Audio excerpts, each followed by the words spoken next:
The structural integrity of the Kamino Ward collapsed not from a bomb or a decay wave, but from the sudden, violent displacement of air that shattered every window within a 3-mile radius. There was no warning siren, no gradual build-up of villainous monologue, and no foreshadowing from the precognitive heroes stationed at the perimeter. 1 second, All Might was trading blows with All for One in a battle that had already leveled half the district, and the next second, the sky above them simply broke open like a fractured plate. It was a tear in reality that screamed with a sound unlike any sonic quirk recorded in history, a high-pitched shearing of dimension that forced even the symbol of peace to cover his ears as blood trickled from his eardrums. The atmospheric pressure dropped so sharply that civilians fleeing 10 blocks away fell to their knees, gasping for oxygen that had been sucked into the vacuum of the arrival. Then came the impact. Something small and impossibly dense struck the pavement between the two titans of the current age, and the resulting kinetic discharge turned the asphalt into a tidal wave of molten debris. The dust cloud was thick, choking, and charged with static electricity that purpled the night sky. Silence followed the roar, a heavy, suffocating silence that felt less like peace and more like the inhalation of a predator. All for One, floating above the devastation, with his breathing apparatus hissing, paused his assault, his sensors struggling to categorize the biological signature that had just created the battlefield. It was human, yet the density of the muscle fibers and the sheer chaotic energy radiating from the impact zone defied the laws of quirk genetics. This was not a mutation. This was an intrusion. From the center of the crater, a pressure began to exert itself, a distinct red-black aura that did not just intimidate, but physically weighed down on the consciousness of every living being in the vicinity.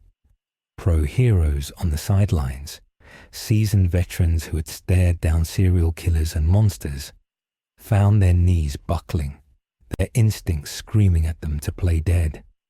It was not the fear of death, but the primal acknowledgement of a superior apex predator. A hand emerged from the smoke, gripping the edge of a slab of concrete the size of a tank. With a casual motion that suggested terrifying strength, the slab was crushed to dust. Monkey D, Luffy, stepped out of the haze, but he was not the smiling adventurer the stories might have painted in another life. His clothes were shredded, his skin steaming with the residual heat of Gear Second, and his eyes were dilated, frantic, scanning a horizon that made no sense to him. He was looking for a dragon, for an admiral, for a burning island, but found only a destroyed city of glass and steel that smelled of foreign chemicals. His Haki, unchecked and reacting to his confusion, lashed out like a whip. A Nomu, programmed to feel no fear and obey only its master, lunged at him from the blind side, a mindless beast reacting to the new threat. Luffy did not even turn his head. He perceived the intense seconds before the muscle twitched. His arm snapped back, stretching like a loaded ballista, the skin darkening to the sheen of vulcanized steel. The impact sounded like a cannon shot. The Nomu was not just repelled, it was obliterated, its upper torso vaporized by the sheer displacement of air from the punch, the shockwave tearing a trench through the street behind it that extended for half a mile. All Might watched, his weakened form trembling not from exhaustion, but from the realization that the rules of engagement had just been rewritten. This stranger had no quirk factor. There was no activation time, no tell, no biological limit he could analyze. The stranger stood amidst the wreckage of Japan's greatest crisis, breathing heavily, his heartbeat audible like a drum of war. When he finally spoke, his voice was raw, layered with a frustration that threatened to tear the city apart all over again. He asked where Kaido was, but to the heroes and villains surrounding him, the name meant nothing. The lack of recognition on their faces only fueled the stranger's volatility. He was a creature of pure instinct dropped into a world of regulated powers, a chaotic variable that the rigid society of quirks had no framework to understand, let alone contain. As All for One raised a finger to test this new variable with an air cannon blast, the air around the straw-hatted boy distorted, heating up to the point of ignition. The timeline had not just branched, it had been severed. The air cannon blast that All for One released was calculated to decapitate. It was a precise, invisible scythe of pressurized atmosphere that had cleaved skyscrapers in previous conflicts. A technique refined over a century of theft and combat. He aimed it directly at the straw-hatted intruder, timing the release to catch the boy in the middle of a recovery breath. In the world All for One dominated, physics was a suggestion, but biology was a law. Every living thing needed to breathe, and every quirk had a cooldown. But the boy did not move like a quirk user. He moved like a fluid substance, his body contorting in mid-air with a sickening, rubbery snap that allowed his torso to bend at a 90-degree angle, letting the air blade pass harmlessly inches from his nose. The boy did not look relieved. He looked annoyed, his eyes rimmed with the shadows of exhaustion but burning with a terrifying crimson light, locked onto the symbol of evil. There was no recognition of status in that gaze, no fear of the centuries-old demon lord. There was only the predatory assessment of an obstacle. All for One felt a shiver of genuine novelty run through his scarred nervous system. He activated a sensory quirk, attempting to read the boy's quirk factor, to understand the mechanism of his elasticity so he could steal it. He reached out with the tendrils of his power, seeking the genetic switch that granted this power. But he hit a wall.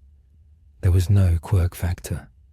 The boy's DNA was human, but altered on a fundamental structural level that felt less like a genetic mutation and more like a curse or a blessing from a different reality.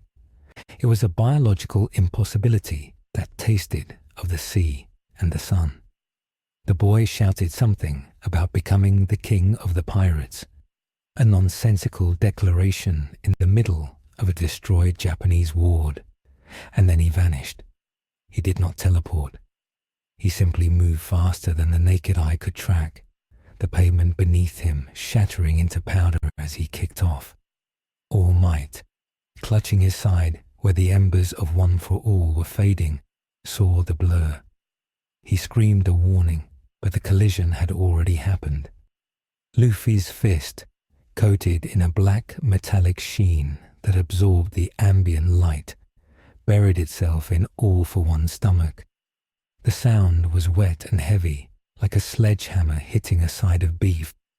The shockwave blew the fires out in 100-meter radius. All for One, a being who had withstood the strongest punches of the strongest heroes for generations, folded. His eyes widened behind his mask as he felt his internal organs compress and shift. This was not just force. It was an imposition of will. The impact carried a strange, disrupting energy that bypassed his durability quirks, striking his spirit as much as his flesh. He was launched backward, crashing through the remains of a shopping center, the debris burying him in seconds. The battlefield fell silent again, save for the groaning of twisting metal. The heroes on the perimeter, Endeavor, Edgeshot, Kamui Woods, were frozen. They had arrived to support All Might, to fight a desperate battle against an invincible evil, and they had just watched a teenager in sandals brutalize that evil with a single punch. The narrative of the world was fracturing. The camera drones hovering overhead broadcasting to millions of terrified screens across Japan, zoomed in on the boy. He was panting heavily now, steam rising from his skin in thick white plumes. His body seemed to shrink slightly, the metallic sheen fading from his arms, leaving him looking bruised, bloody, and incredibly young. He swayed, his center of gravity shifting as the adrenaline of his previous war in Wano began to fade, replaced by the crushing reality of his injuries. He looked at All Might, his vision blurring. He asked for meat. He asked where his crew was. Then his eyes rolled back, and he pitched forward, face planting into the concrete, the comical lack of grace that belied the monster he had been 10 seconds prior. All for one erupted from the rubble, his suit torn, his breathing ragged. He was furious. For the first time in decades, he felt the stinging humiliation of pain caused by an unknown variable. He levied his hand, preparing a blast that would level the entire city block, heedless of the consequences. He would erase this anomaly. But the moment of distraction had been enough. All Might, inspired by the stranger's raw tenacity and realizing that his nemesis was actually hurt, flared the last of his power. He did not have the luxury of analyzing the boy's origin. He only knew that the opening existed.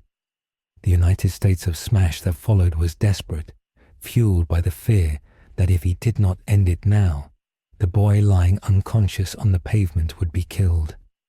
The tornado of force collided with All for One, driving him into the earth, ending the reign of the Demon Lord not with a clean victory, but with a chaotic, confusing brawl that left the world with more questions than answers. The cleanup was a nightmare of logistics and paranoia, while the paramedics rushed to All Might. A specialized containment unit from the police force surrounded the unconscious body of Monkey D. Luffy. They treated him not as a victim, but as a villain-class threat. Guns were drawn. Quirk-suppressing cuffs were slapped onto his wrists and ankles. The metal clicked shut, but the officers noted with unease that the boy's wrists felt strange, pliable, dense, like thick rubber hoses wrapped in human skin. They loaded him onto a stretcher, strapping him down with reinforced webbing designed for gigantification quirks. He did not stir. He snored, a bubble blowing from his nose, popping and reforming in a rhythm that mocked the tension of the armed guards watching him. Detective Naomasa Tsukochi stood by the ambulance, his trench coat flapping in the wind of the retreating helicopters. He looked at the report tablet handed to him by the on-site geneticist. The initial scan was gibberish, no quirk factor. Blood type F, which did not exist in standard medical records. Massive internal hemorrhaging that was healing at a visible rate, and a stomach capacity that seemed to defy Euclidean geometry. Tsukuchi rubbed his temples. The media was already spinning wild theories. Was he a secret love child of All Might, a new Nomu that had rebelled, a vigilante from overseas? The truth, that he was a complete biological anomaly, was too dangerous to release. They decided to transport him to the Tartarus Central Hospital, a facility sandwiched between the prison and the medical ward, reserved for high-value targets who needed to be kept alive for interrogation. The drive was silent. Inside the armored transport, Eraserhead sat opposite the unconscious boy. Shota Aizawa kept his eyes open, blinking only when necessary, his quirk active. He was trying to erase the boy's power, to turn off whatever engine allowed him to destroy a city block, but he felt nothing. Usually, when he erased a quirk, he felt a subtle disconnection, a snap of the link between the user and their genetic factor. With this boy, there was no link to snap. It was like staring at a rock and trying to erase its hardness. The boy was simply made of rubber. It was his state of being, not an ability he activated. Aizawa's dry eyes burned, but he didn't look away. He had seen the footage. He knew that if this boy woke up confused and violent, the transport truck would be nothing more than a tin can, to be crushed. They arrived at the facility, and the processing began. It was invasive and thorough. They stripped him of his shredded red vest and shorts, cataloguing the items. A straw hat, old and battered, repaired with loving but amateur stitches. A sash, sandals, no wallet, no ID, no phone. The doctors tried to draw blood, but the needles bent against his skin. They had to use diamond-tipped drills usually reserved for Quirk users with hardened exoskeletons, just to pierce the epidermis. The boy slept through it all, his body demanding rest to repay the debt of the gears he had pushed to the limit. The monitors beeped with a slow, powerful heart rate, 30 beats per minute, each beat pushing blood with the pressure of a hydraulic pump. 2 days passed. The world outside was in turmoil. All Might had retired. The symbol of peace was gone, his emaciated form revealed to the public. The power vacuum was instantaneous. Villain activity spiked by 200% in 48 hours. But beneath the panic about All Might, there was a quiet, creeping dread about the Kamino event, as the forums were calling it. Who was the Straw Hat?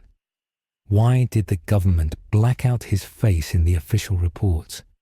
Leaked footage from civilian phones showed him moving faster than sound, stretching his limbs, immune to the shockwaves.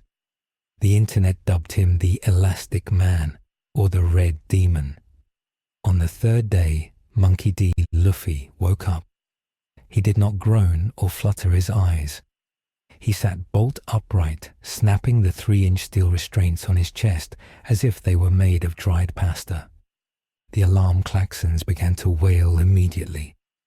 In the observation room, Tsukuchi and Aizawa watched the monitors. They saw the boy look around the sterile white room. Confused, he patted his head, looking for his hat. When he didn't feel it, his expression darkened instantly. The playful, sleepy demeanor vanished, replaced by a cold, sharp focus. He walked to the reinforced glass door. He didn't punch it. He grabbed the handle, a flush metal plate meant to be electronically operated, and dug his fingers into the steel, molding it like clay, and ripped the entire door off its hinges. Security teams flooded the hallway. These were elite guards, equipped with capture nets and stun batons. They shouted for him to get on the ground. Luffy looked at them, his stomach growling loud enough to be heard over the sirens. He asked them where the kitchen was. When they fired the capture net, he didn't dodge. The net wrapped around him, shocking him with 50,000 volts of electricity. In this world, that voltage incapacitated giants. Luffy just blinked. His body was rubber. He was a natural insulator. The electricity grounded harmlessly through his bare feet. He looked at the guards, tilting his head. He told them that tickled. Then he inhaled, his chest expanding to a grotesque size, and blew the air out. The gust of wind slammed the guards against the far wall, pinning them there with non-lethal but overwhelming force. He began to walk through the facility. He followed his nose. He bypassed the armory, the exit, and the data center. He smashed through 3 security bulkheads, causing millions of yen in damage, solely to locate the cafeteria. When Aizawa intercepted him in the C-wing corridor, the teacher was ready. He stood alone, his capture scar floating around him. He activated his erasure quirk, his eyes glowing red. He demanded the intruder stop. Luffy stopped, not because he was forced to, but because this man looked like a tired zombie, and Luffy had a strange respect for weird creatures. Aizawa threw his capture cloth, wrapping Luffy in the carbon fiber ribbons. He pulled tight, expecting the boy to be immobilized. Luffy simply stretched his neck 5 meters, bringing his face inches from Aizawa's, and asked if he had any meat. Aizawa was a man of logic. He understood cause and effect. He realized in that moment that he had zero leverage. His quirk didn't work. His physical strength was inferior. His capture weapon was a toy to this creature. He made a tactical decision. He lowered his weapon and pointed down the hall to the left. He told the boy the cafeteria was that way. Luffy grinned, a wide, face-splitting smile that was terrifying in its intensity, shouted a thank you, and sprinted off, leaving burning rubber marks on the linoleum. Aizawa tapped his earpiece. He informed the control room to let the target eat. They could not stop him, so they would feed him. It was the first containment strategy that actually worked. By the time Nezu, the principal of UA High, arrived at the facility, Luffy had consumed 4 weeks' worth of rations intended for the entire prison block. He sat amidst a mountain of empty cans and torn packages, his stomach distended into a perfect sphere. He was picking his teeth with a shard of metal from a destroyed door. He had found his hat. It had been in the evidence locker he smashed on the way to the kitchen, and it was perched lovingly on his head.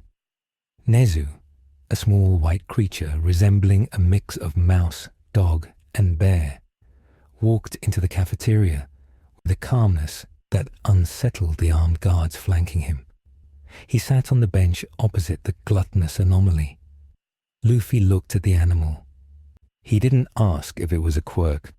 He asked if Nezu was food. Nezu politely declined the categorization and offered tea. This began the most bizarre negotiation in the history of Japanese hero society. Nezu realized quickly that Luffy was not malicious.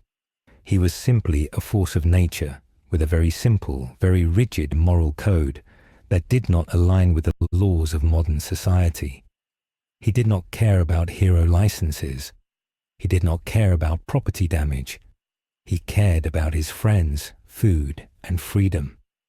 When Nezu explained that Luffy was in a different world, that his crew was likely not here, Luffy's reaction was not despair. It was a terrifying stillness. The air in the cafeteria grew heavy. The Conqueror's Haki leaked out, cracking the reinforced glass of the windows. The guards fainted, foaming at the mouth. Nezu, possessing a high-spec intellect and a strong will, barely maintained consciousness, his paws trembling on the teacup. Luffy stated that if his friends weren't here, he would find a way back, and until then, he would do what he wanted. Nezu, fighting the crushing pressure of the boy's will, proposed a counter-offer. He explained that this world was fragile, that doing what he wanted would likely break it. He offered Luffy a place to stay, unlimited food, and resources to help research a way home. In exchange for one thing, Luffy had to attend UA High, not as a student to be taught.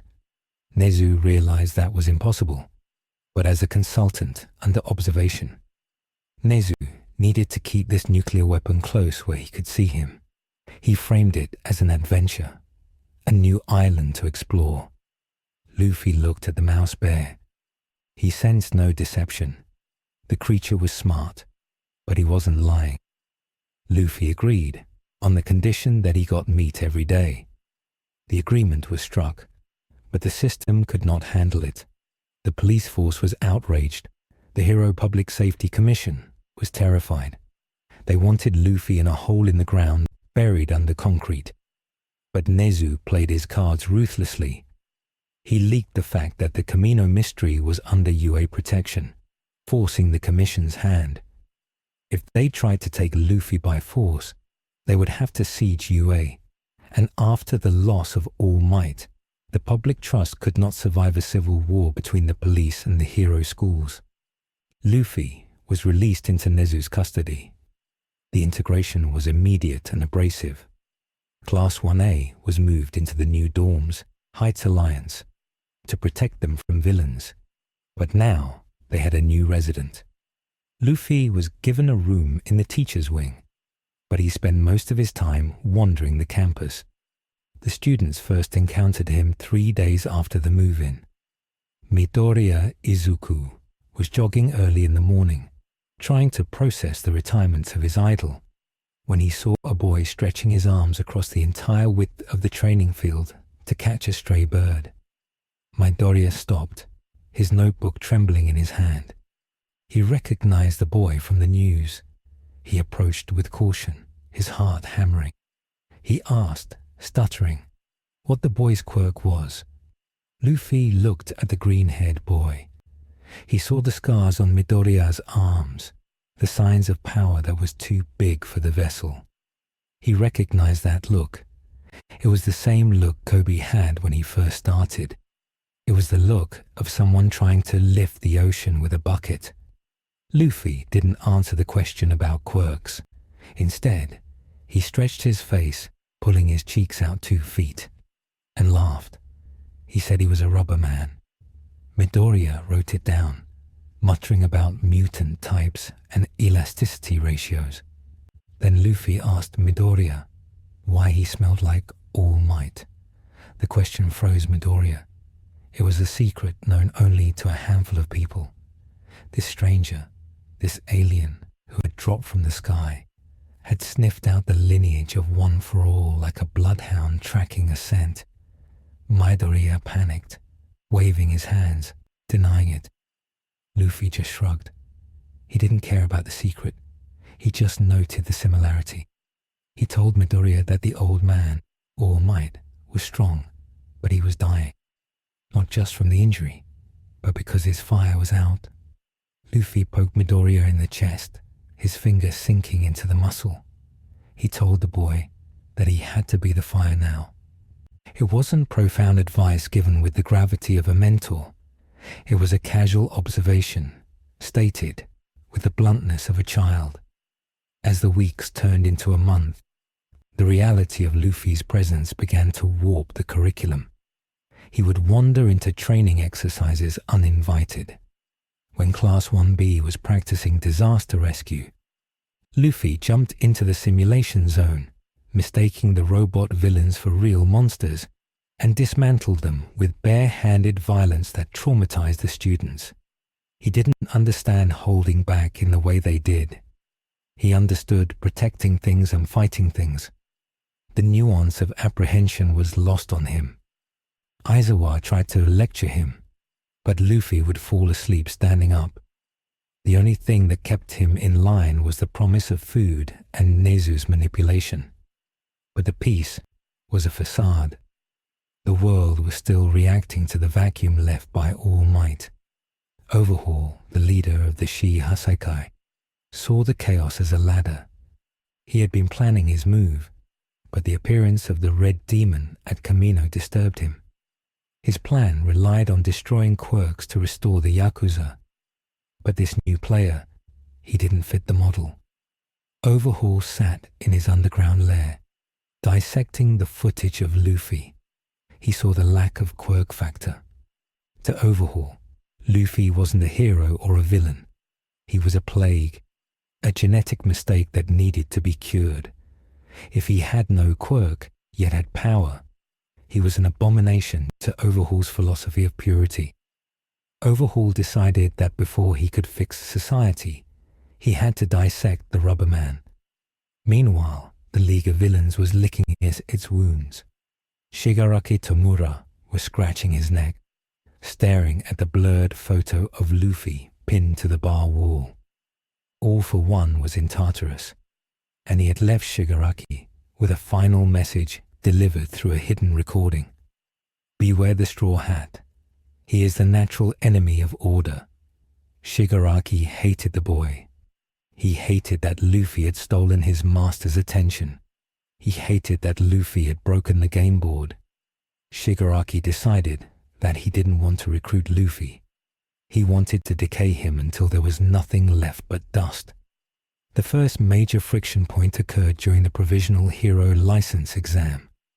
Nezu, in a stroke of madness or genius, insisted that Luffy take the exam. Not to get a license, Luffy refused to register as a hero because heroes have to share their meat, but to gauge the reaction of the other schools. The commission allowed it, hoping Luffy would fail and be legally branded a vigilante they could arrest later. They sent him into the arena with hundreds of students from Shiketsu, Ketsubutsu, and UA. The buzzer rang. The exam began. The tradition was crushing of UA, where all schools gang up on Class 1A. This year, they saw the stranger in the straw hat standing with them. A student from Shiketsu, confident in his wind manipulation quirk, launched a tornado at Luffy. It was a massive attack, capable of lifting cars. Luffy stood his ground. He planted his feet. He took a deep breath. And then he unleashed a burst of Conqueror's Haki. It wasn't a full blast, just a flex of irritation. The result was instantaneous. 300 students in the immediate vicinity fainted. They dropped like marionettes with cut strings. The wind quirk died as the user lost consciousness. The stadium fell into a stunned silence. The pro-hero judges in the box stood up, knocking over their coffees. This wasn't a quirk. This was biological dominance. Luffy picked his nose, looking at the field of unconscious bodies. He asked if he passed. Mira, the tired commission official running the exam, trembled as he held the microphone. He looked at the monitors showing the brainwave spikes of the fallen students. They weren't injured, they were just mentally overwhelmed. It was a display of power that rendered the concept of a license irrelevant. You don't license a hurricane. You just try to predict where it goes. In the stands, Endeavor watched with burning eyes. He was the #1 hero now, technically. But looking at the boy in the arena, he knew the title was a lie. He saw the ceiling of power that he had spent his life trying to break. And this boy was floating effortlessly above it. It didn't fill him with jealousy, but with a cold, frantic need to understand. If this power existed, then his son, Shoto, had to surpass it, or the world belonged to the Straw Hat. A realization that settled over the MHA universe like a shroud. The power scale had been broken. The structure of heroes and villains, built on the predictable mechanics of quirks, was now hosting a parasite that followed different rules. Luffy was not trying to change the world, but his mere existence was eroding the foundations of their society. And deep in the shadows, forces were gathering not to fight him, but to survive him. The true horror wasn't that Luffy was evil. It was that he was a chaotic good in a world of lawful order, and he was about to unintentionally tear the rulebook in half. The patrol through the Esua City District began with the rigid, choreographed tension that defined the post-All Might era. Sir Nighteye had authorized the patrol as a surveillance loop, a strictly observational mission intended to gather intelligence on the Shie Hasakai's movements without engaging. Midoriya Izuku walked beside Togata Mirio, both of them wearing their hero costumes, their postures stiff with the weight of the investigation. Trailing 10 paces behind them was Monkey D. Luffy. He was not wearing a costume. He wore his standard red vest, shorts, and sandals, but Nezu had insisted he wear a heavy UA staff armband that looked ridiculous on his bicep. Luffy was bored. His head lolled back, his arms stretching casually to grab insects from the air, his observation Haki expanding in a lazy, pulsating dome that tasted the intentions of the people around him. To Luffy, the city was loud, filled with the static noise of millions of people suppressing their true desires, a contrast to the honest brutality of the Grand Line. The alleyway incident happened exactly as history dictated, but the reaction was fundamentally different. A small, trembling girl with a single horn burst from the shadows, crashing into Midoriya's legs. She was bandaged, terrified, and smelled of antiseptic and old blood. Midoriya froze, his hero instincts warring with his orders. Mirio, the perfect soldier, the man closest to being number one, immediately assessed the situation. He saw the pursuer emerging from the gloom. Chizaki Kai, Overhaul. Mirio's calculation was instantaneous. Maintain cover. Do not provoke. Save the girl later through a sanctioned raid. He began the de-escalation protocol, pulling the hood over the girl's head, preparing to apologize to the Yakuza leader. Luffy did not calculate. He stopped picking his nose. The lazy haze over his eyes vanished, replaced by a clarity that was sharp enough to cut glass. He didn't look at the girl's bandages. He looked at her soul. He felt the trembling vibration of absolute hopeless terror radiating from her, a specific frequency of fear. He had felt it in Nami, in Robin, in the slaves of Sabaudi. Overhaul stepped into the light, adjusting his gloves, his eyes cold and dead. He spoke smoothly, apologizing for his daughter's behavior, his killing intent masked behind a veneer of polite society. Mirio placed a hand on Midoriya's shoulder, signaling him to stand down. Midoriya's grip on the girl loosened, his heart breaking as he prepared to follow the rules that kept society from collapsing. Luffy stepped between the heroes and the villain. He didn't walk. He simply appeared there, his sandals slapping the pavement. He looked up at Overhaul, who was taller, looming with the menace of a man who controlled life and death. Luffy sniffed the air. He told Overhaul that he smelled like a graveyard. Overhaul narrowed his eyes, recognizing the straw hat from the news. He warned the boy to step aside, citing the complex treaties between the Yakuza and the heroes, the delicate balance of the underworld. Luffy didn't care about treaties. He reached down and grabbed Eri's hand. His grip was not gentle, it was ironclad, a declaration of ownership. He told the girl she didn't have to go back. Overhaul sighed. It was a sound of genuine disappointment. He removed the glove. He had hoped to avoid a scene, but if the red demon wanted to die, he would oblige. He reached out to tap Luffy's shoulder, intending to disassemble the boy's upper torso into a spray of blood and meat. It was a touch that had ended countless lives. His finger made contact with Luffy's skin. The quirk activated. The deconstruction factor surged into Luffy's biological matrix, commanding the cells to separate. They didn't. A shockwave of red-black lightning blasted outward from the point of contact.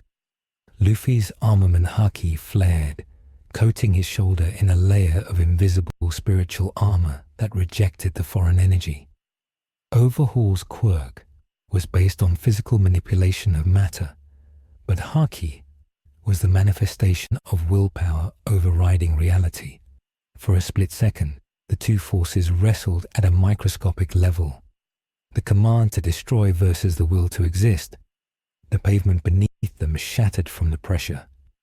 Overhaul's eyes widened in shock. He had never encountered biological matter that refused to obey his quirk. He tried to pull back, but Luffy's hand was already moving. A fist, hard as diamond, slammed into Overhaul's gut. The Yakuza leader was launched backward, crashing through 3 brick walls and embedding himself in the lobby of a nearby office building. The silence that followed was heavy. Mirio and Midoriya stared at Luffy. The plan was gone. The raid was cancelled. The war had started now on a Tuesday morning, in a crowded commercial district with 0 evacuation protocols in place. Luffy looked at the 2 heroes, picking Eri up and placing her on his shoulders. He told them to protect the kid. Then he cracked his knuckles and walked toward the hole in the building. Overhaul emerged from the rubble, coughing blood. He was furious. The indignity of being punched by a quirkless brat broke his calm facade. He slammed his hands onto the ground. The street erupted, massive spikes of concrete, twisted and sharpened by his reconstruction ability, shot up like the teeth of a subterranean leviathan. The attack was indiscriminate, tearing through cars, storefronts, and sidewalks. Screams erupted from the civilians as the ground turned into a weapon. Luffy didn't dodge. He inflated his muscles, his skin turning a shiny red, steam jetting from his pores. Gear second. He disappeared from view. The concrete spikes shattered as he moved through them, creating a tunnel of pulverized rock. He appeared in front of Overhaul, a jet pistol already chambered. But Overhaul was a master tactician. He realized physical touch was dangerous, so he reshaped the ground to create a wall, then touched the wall to explode it outward in a shower of shrapnel. Luffy was blasted back, his skin cut in a dozen places. The injuries were real. Haki protected him from the transmutation, but not from the kinetic force of a high-velocity stone spear. The noise drew the attention of the rest of the Shir Hasaikai.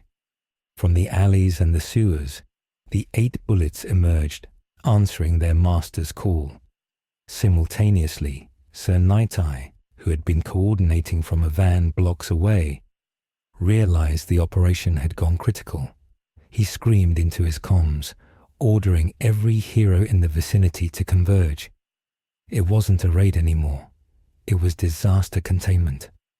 Nighteye arrived on the scene to find a nightmare. The street was a canyon of twisted stone. Luffy was fighting 3 of the bullets simultaneously, his limbs stretching and weaving through their attacks with a chaotic grace that defied prediction. Midoriya and Mirio were trying to evacuate civilians, but the layout of the battlefields kept shifting as Overhaul constantly reshaped the environment to try and impale the rubber man. Nighteye saw the future, a fragmented, shifting kaleidoscope of death. He saw Luffy punching a villain into a gas main. He saw a building collapsing. He activated his foresight, trying to find a thread of victory, but the future around Luffy was blurry, unstable. The boy's chaotic nature made long-term prediction impossible. He changed his mind faster than the future could settle. Overhaul, realizing he was losing the war of attrition, made a desperate move. He grabbed one of his unconscious subordinates, Nemoto, and activated his quirk. He deconstructed both himself and his minion, fusing their biomass into a 4-armed monstrous hybrid. His power output skyrocketed. He didn't just manipulate the ground. He manipulated the air pressure, the nearby buildings, the very infrastructure of the city. He roared, a sound of distorted duality, and launched a wave of spikes that covered the entire city block. Luffy saw the attack coming. He saw that Midoriya and Mirio were cornered, shielding Eri. He saw the civilians trapped in the bookstore behind them. There was no way to dodge. There was no way to deflect.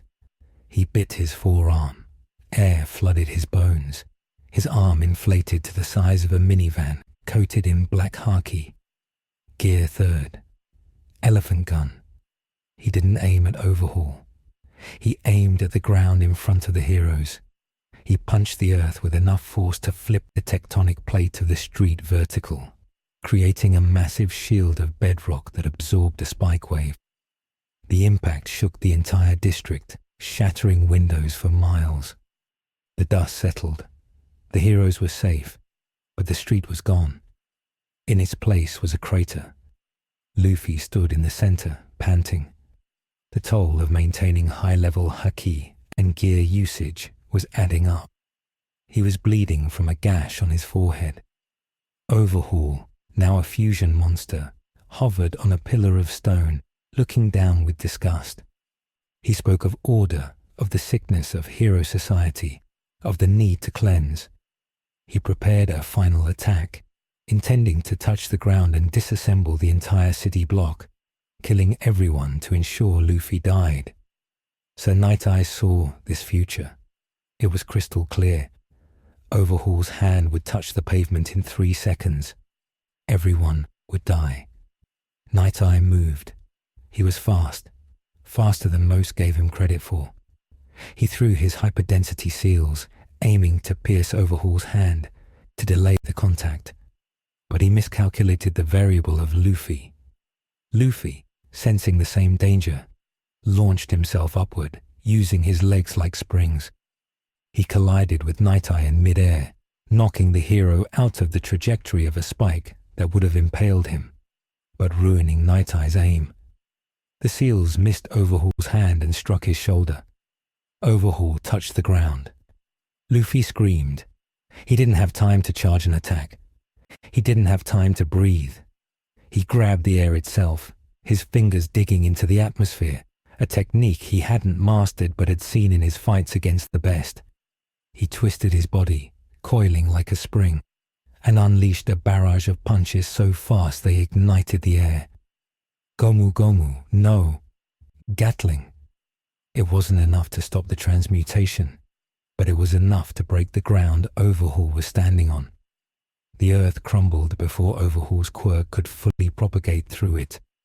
The wave of decay stopped halfway across the street, inches from the huddled civilians. But the backlash of force sent Nighteye tumbling into the wreckage. A stray spike of concrete, dislodged by the chaos, pierced the hero's abdomen. Midoriya screamed Nighteye's name. The scene descended into absolute bedlam. Ryukyu and the other pros arrived, diving into the fray to suppress the remaining Yakuza. Overhaul, his fusion form destabilized by the bombardment, tried to retreat. He was battered, his plan in ruins, his ideology mocked by a boy who refused to be biologically consistent. He created an escape tunnel, sealing it behind him with a wall of diamond-hard stone. Luffy landed on the debris. He was fuming. Steam poured off him in waves. He looked at the sealed tunnel. He looked at Nighteye, who was bleeding out in Midoriya's arms. He looked at Eri, who was crying, blaming herself. The emotional weight of the moment crashed into Luffy. This wasn't a fun adventure. People were hurt. The bad man was running away. Luffy hated it when they ran away. He walked to the diamond wall. His arm went limp, stretching back, snaking through the rubble, stretching far beyond his normal limit, seemingly for hundreds of meters. He closed his eyes. He remembered the feeling of breaking steel. He remembered the feeling of punching a dragon. He infused his arm with Ryu, advanced armament Haki that flowed inside the target. He snapped his arm forward. Red Hawk. The punch hit the diamond wall. It didn't just break it, it melted it. The friction and Haki ignited a fire that blasted through the tunnel like the breath of a sun god. The explosion blew the tunnel open from the inside out, the force traveling underground and erupting 3 blocks away where Overhaul was emerging. The villain was blasted into the sky, charred and unconscious, landing in the middle of a police barricade. The battle was over, but there was no victory music. The district was destroyed. The damage was in the billions. Dozens of civilians were injured by the debris from Luffy's attacks. Sir Nighteye was loaded onto a stretcher, his skin pale, his breath rattling in his chest. He looked at Midoriya. Then his eyes drifted to Luffy, who was sitting on a piece of broken concrete, eating a crushed apple he found in the rubble. Nighteye's eyes narrowed. He whispered to All Might's successor.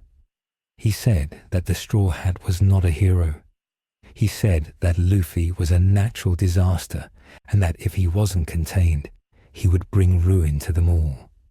The aftermath was a media firestorm. The red demon was splashed across every screen. The narrative wasn't hero saves girl. It was vigilante weapon destroys Esua City. The Hero Public Safety Commission was livid. They had lost control.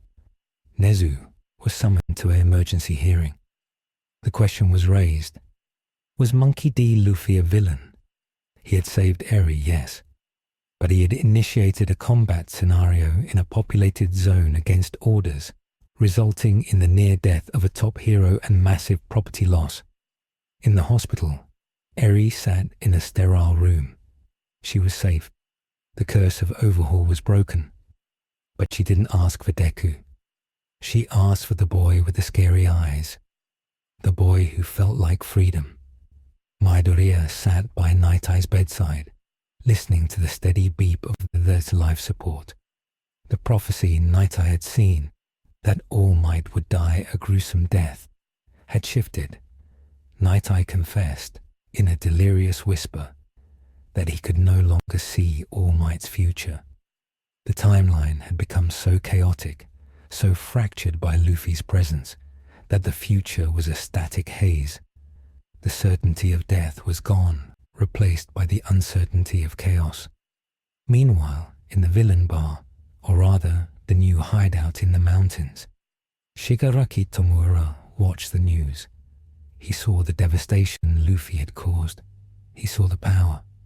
He scratched his neck until it bled. He didn't see an enemy anymore. He saw a challenge. Overhaul had failed because he tried to fix the world. Shigaraki understood that Luffy was like him, a destroyer. The difference was intent. Shigaraki began to laugh, a dry, rasping sound. If the heroes couldn't handle Luffy, they would try to cage him. And when they did, Shigaraki would be there to offer the key, not to free him, but to point him at the things Shigaraki wanted destroyed. The lines drawn in blood. The Hero Society, rigid and fragile, had survived the shock, but at a terrible cost. Trust in the system was eroding. The students of Class 1A looked at Luffy differently now. He wasn't the funny rubber boy anymore. He was the guy who could, and would, level a city block to save one person, regardless of who else got hurt. The morality of absolute freedom had collided with the morality of the greater good, and the friction was starting to burn the house down. The fallout from the Esuha City incident did not settle like dust. It solidified like concrete around the feet of the Hero Society. The narrative that had been carefully curated for decades, that heroes were the absolute guardians of order and safety, had been punctured by a boy in straw sandals who treated collateral damage as a weather event. The Hero Public Safety Commission convened in a sealed bunker, deep beneath the surface of Tokyo, a room where the air was recycled and cold. The president of the commission sat at the head of a long obsidian table, staring at a holographic projection of the Esuha crater. The damage assessment was catastrophic. Insurance companies were declaring bankruptcy. Public approval ratings for the hero system had dropped 14 points in a week. But the real terror in the room wasn't the economics. It was the biology. Their scientists had finally processed the samples of Luffy's blood taken during his initial containment. The results were not just anomalous, they were terrifying. The cellular structure showed a density and elasticity that shouldn't be possible for a carbon-based life form. But more importantly, there was no plus alpha element, no quirk factor. This meant Eraserhead couldn't stop him. It meant the quirk suppression cuffs were useless jewelry. It meant that the entire judicial and penal system of Japan had no mechanism to hold him. In the UA Heights Alliance dorms, the atmosphere was suffocating. The students of Class 1A sat in the common room, the news playing silently on the television. The headline read, "Hero or Hazard? The Straw Hat Debate." Midoriya Izuku sat with his notebook open, but the page was blank. He looked at Luffy, who was lying on the floor, upside down, feet resting on the couch, trying to balance a stack of oranges on his nose. Luffy seemed immune to the tension, insulated by a layer of simple desires that the complex world around him couldn't penetrate. But the other students were feeling the pressure. Aida was pacing, his engines vibrating with suppressed anxiety. Bakugo was staring out the window, grinding his teeth. He had always defined strength by the ability to win, to be the best within the system. Luffy was proving that the system was a small box, and true strength lay outside of it. It infuriated him. It made him feel small. The escalation began not with an attack, but with an invitation. The television screens flickered. The signal was hijacked, overriding the encryption of the National Broadcast Network. A logo appeared, a stylized L and A. Then a man appeared. He was seated in a high-backed chair, wearing a fine suit, his forehead strangely prominent, a dark spot marking the center of his brow. It was Re-Destro, leader of the Meta Liberation Army, a ghost organization that the Commission thought had been buried decades ago. He spoke with the charisma of a CEO and the fervor of a revolutionary. He didn't address All Might.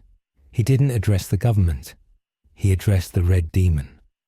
Re-Destro praised the destruction of Esua City. He called it a work of art, a pure expression of will unencumbered by the suffocating laws of the state.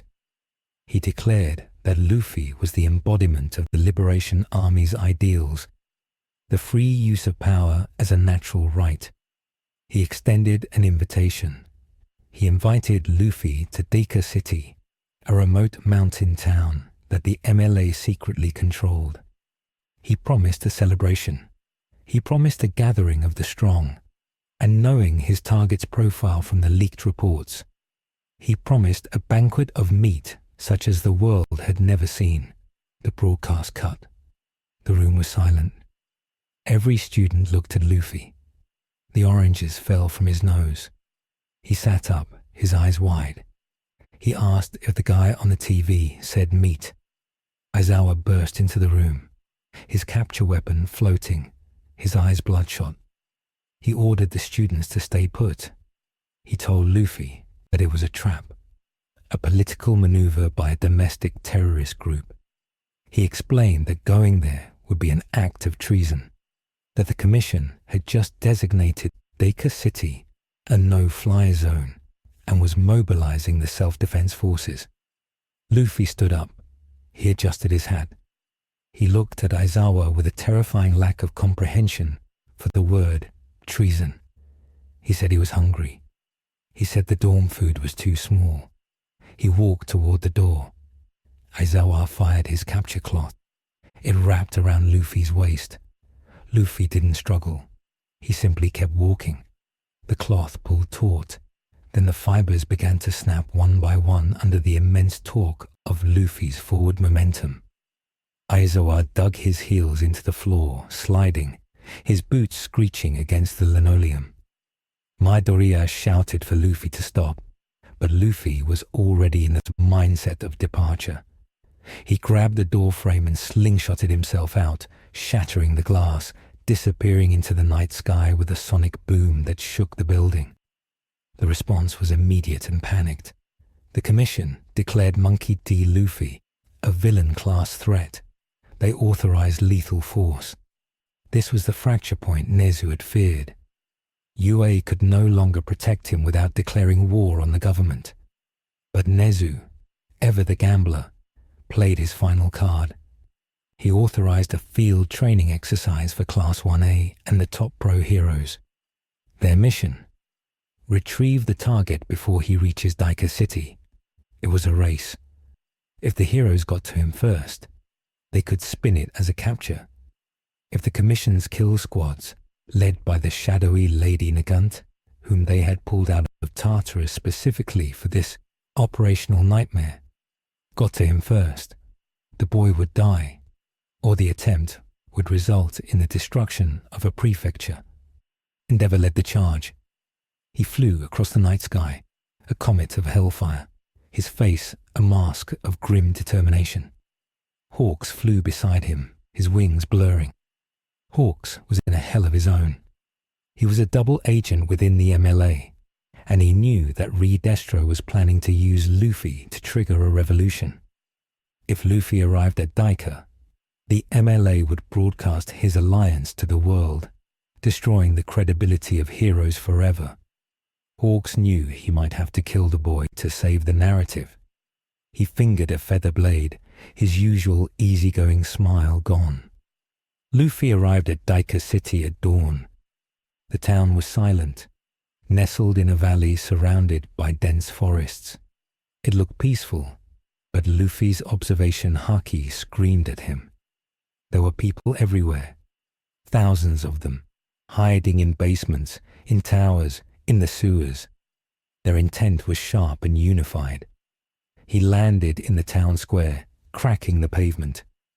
Re-Destro was waiting for him at the top of the central tower, flanked by his lieutenants. A massive table was set in the square, piled high with food.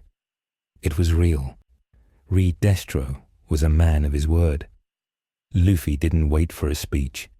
He sat down and began to eat, consuming entire roast chickens in single bites, ignoring the army of 100,000 meta warriors surrounding him. Re-Destro descended from the tower. He watched the boy eat with a mix of awe and disgust. He began his monologue, talking about the liberation of ability, about how the strong should not be caged by the weak. He amplified his voice with a microphone, broadcasting to his followers and the approaching heroes. He claimed Luffy as his brother in arms. Luffy paused, a bone sticking out of his mouth. He swallowed. He looked at Re-Destro. He said he didn't care about liberation. He just wanted to be king of the pirates. Re-Destro frowned. He didn't understand the term, but he understood the rejection. The rejection of his ideology was an insult. The stress began to accumulate in Re-Destro's body. The black markings on his face expanded. His size increased. Then the third player entered the game. Shigaraki Tomura and the League of Villains had been tracking the MLA for weeks.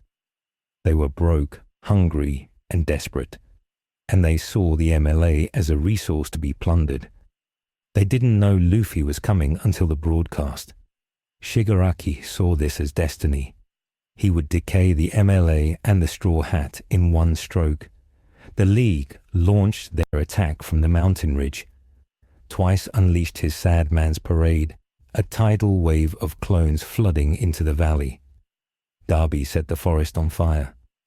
Gigantomachia, the walking mountain, woke up and began to plow toward the city center.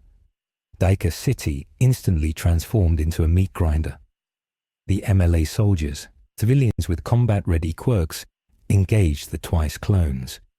Explosions rocked the valley. In the center of the chaos, Luffy continued to eat, shielding his food from stray debris with casual swathes of Haki. Re-Destro, enraged by the disrespect, attacked. He swung a fist the size of a truck, empowered by 80% stress. Stress output. Burden. Luffy stopped eating. He sensed the blow. He didn't block it. He jumped over it, balancing on Re-Destro's forearm. He looked at the giant man.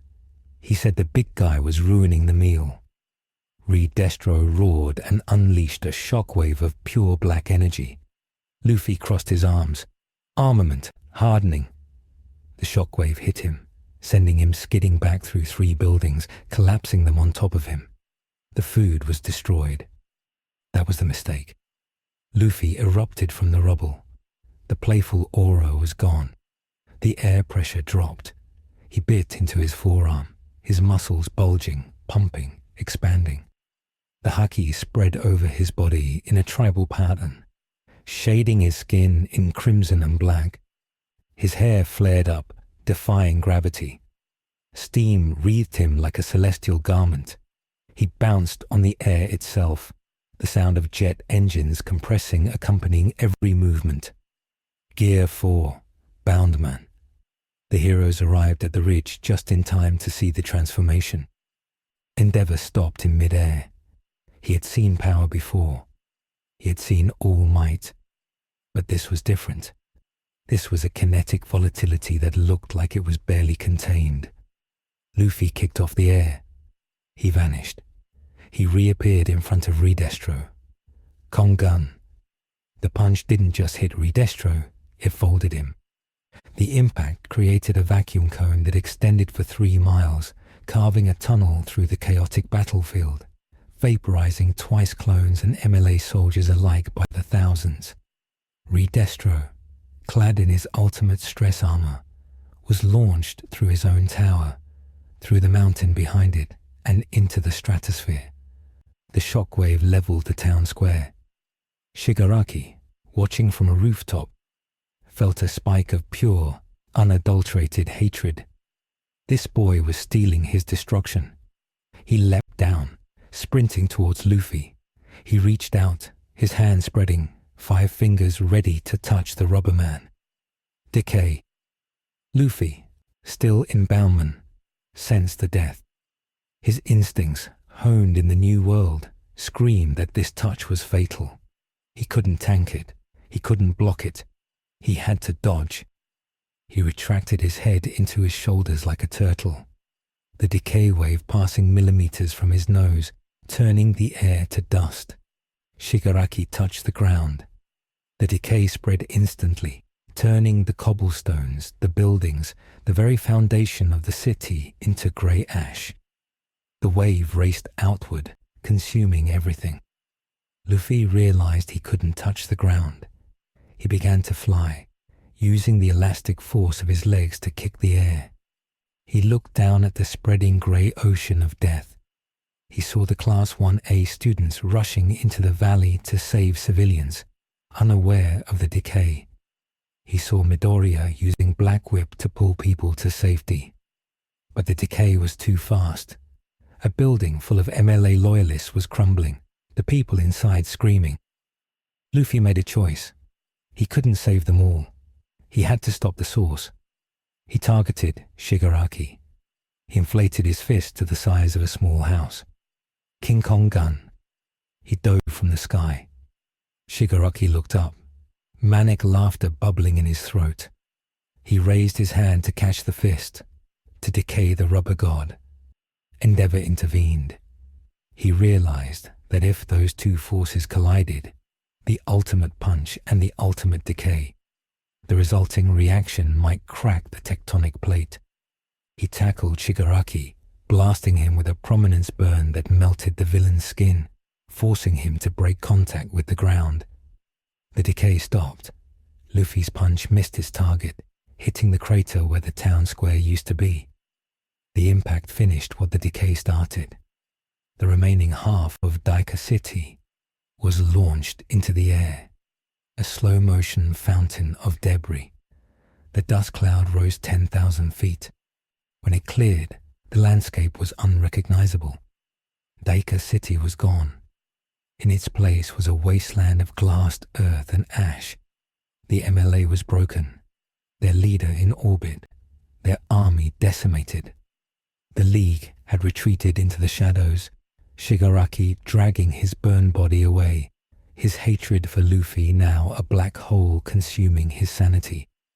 The heroes stood on the edge of the crater, battered and horrified. Luffy lay in the center of the destruction. The Gear 4 form had expired. He was shrunken, tiny, powerless for 10 minutes. He was unconscious, exhausted by the energy expenditure. Lady Nagant, perched on a distant peak 2 miles away, looked through her scope. She had the shot. The order from the commission was clear. Neutralize the threat while he is vulnerable. Her finger tightened on the trigger. She aimed for his head. Midoriya moved. He didn't know she was there. He just sensed the malice, a ghost of the danger sense quirk flickering to life for the first time. He jumped in front of Luffy, spreading his arms. The bullet, a specialized heavy caliber round designed to pierce tank armor, struck Midoriya's shoulder, blowing off a chunk of his costume and shattering his scapula. He collapsed, screaming, but he didn't move from his position over Luffy. Nagant hesitated. She saw the boy saving the monster. She saw the true spirit of a hero, something she thought had died years ago. She lowered her rifle. She radioed the commission. Target obscured. Missed the shot, She packed her gear and vanished. The media helicopters arrived. They broadcast the image to the world. Deika City erased. Midoriya bleeding over the body of the straw hat. The narrative was spun instantly. They didn't report that Luffy fought the MLA. They reported that Luffy and the villains had destroyed a city in a brawl. The distinction between hero and villain blurred into irrelevance. The public saw only destruction. Nezu watched the feed from his office. He closed his eyes. The gamble had failed. The world was no longer safe for Monkey D. Luffy. The Hero Commission issued a warrant for his arrest, labeled Tartarus level threat. They also issued warrants for the arrest of anyone aiding him. UA was effectively under siege. Midoriya picked up the tiny, sleeping Luffy. He looked at his classmates. Uraraka, Iida, Todoroki. They all looked back. They were covered in ash. They were criminals now. If they handed him over, he would be experimented on or killed. If they kept him, they were enemies of the state. "We can't go back to UA," Todoroki said, his voice flat. Midoriya nodded. He looked at the horizon. "We have to run." The dissolution of Class 1A as a student body and their rebirth as a rogue unit. The structure of the school was left behind. They stole a transport truck from the relief convoy and drove into the mountains, vanishing off the grid. The world of My Hero Academia had shifted from a story of academia and tournaments to a manhunt. The villains were rising. The government was cracking down. And in the back of a stolen truck, the future pirate king slept, dreaming of a banquet that never happened, unaware that he had just become the most wanted man in a world that wasn't his own. The chain reaction was complete. The order was gone. Only the chaos remained. The rain in the mountain pass was relentless. A freezing downpour that turned the dirt roads into mudslides and drummed against the metal roof of the stolen transport truck, with a rhythm that sounded like rapid-fire artillery. It had been 3 weeks since the destruction of Deika City. 3 weeks of moving by night, hiding in abandoned tunnels by day, and scavenging for resources in a country that had mobilized every asset to hunt them down. Inside the cargo hold of the truck, the air was thick with the smell of wet wool, unwashed bodies, and the metallic tang of dried blood. The students of Class 1A were no longer students.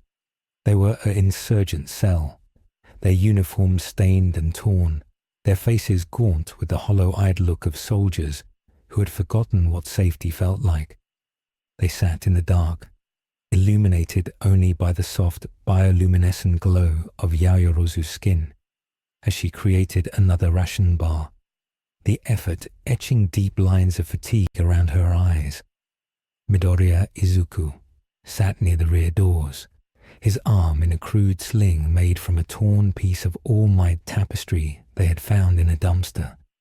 His shoulder, shattered by Lady Nagant's bullet, was healing wrong.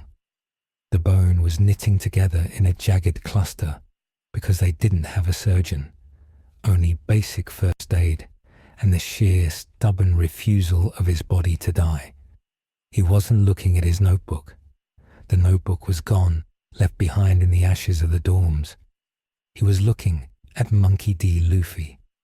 The pirate captain was curled up in the corner, wrapped in 3 blankets, shivering. This was the terrifying reality of their situation.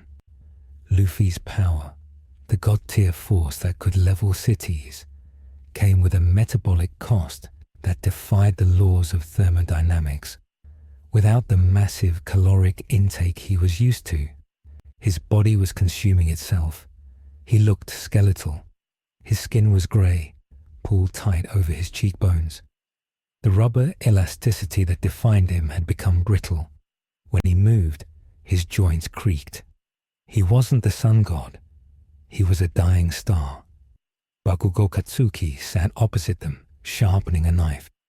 His gauntlets were damaged. The nitroglycerin storage tanks cracked and leaking. He hadn't used a large explosion in days for fear of giving away their position. He watched Luffy with a mixture of hatred and terrified respect. He hated that they were running. He hated that they were babysitting an alien warlord. But more than that, he hated the realization that without Luffy, they would have been captured or killed 10 times over.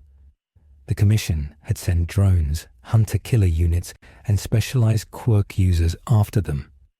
Each time, Luffy had roused himself from his lethargy, exploded into violence to save them, and then collapsed back into a coma of starvation. It was a cycle that couldn't last. They needed food, real food, not ration bars, but protein. Hundreds of pounds of it. The truck lurched to a halt. Uraraka Ochako, who was driving, killed the engine. The silence that followed was heavy. They were outside the perimeter of Osaka, near the industrial shipping yards. It was a gamble, a suicide mission, but they had no choice. Midoriya stood up, wincing as his shoulder shifted. He outlined the plan in a whisper. They weren't heroes stopping a crime. They were thieves breaking into a warehouse that was rumored to hold cold storage meat imports. The morality of theft had been burned away by the necessity of survival. Ida, the class representative who once enforced every rule with robotic precision, nodded grimly. He checked the engines on his calves. They were clogged with mud, but they would hold. They moved out under the cover of the storm.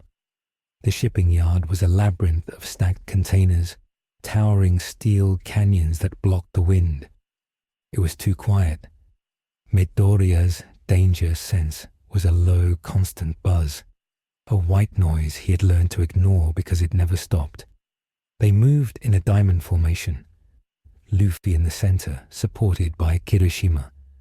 They reached the target warehouse, a massive corrugated metal structure guarded by private security drones. Kaminari Denki shorted the electronic lock with a precise, low-voltage touch, a technique he had mastered out of desperation. The door slid open. The smell hit them first. It wasn't meat. It was ozone and antiseptic. The warehouse was empty of food.